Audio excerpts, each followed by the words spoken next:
Now, China's been increasing its defense budget for the past 20 years, fastest growing peacetime military budget. Should this alarm the United States, I think as a caveat, we need to acknowledge, of course, this country still pays multiples of what they do in an annual budget.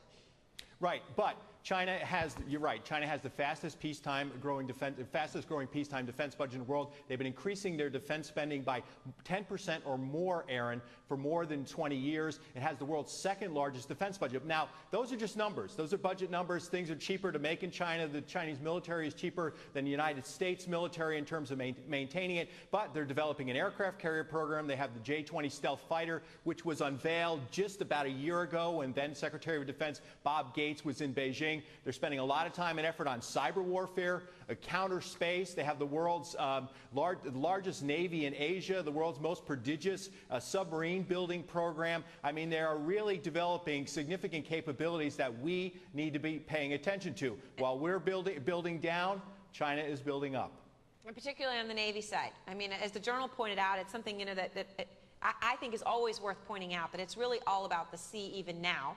95% of world trade goes by sea. That's where the U.S. is going to take a lot of the bulk of the budget cuts that are coming just as China is building up.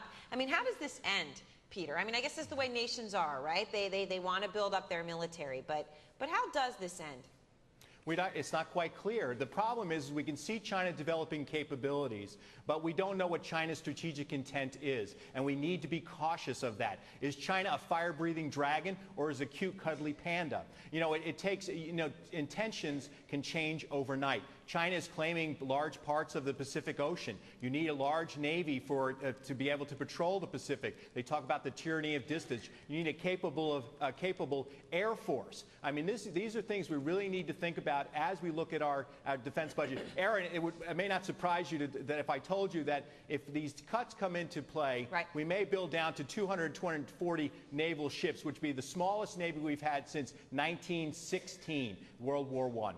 That is pretty amazing. Almost back to the time where, I guess, as Bill Gross was saying, Ron Paul wants to take us when it comes to monetary policy.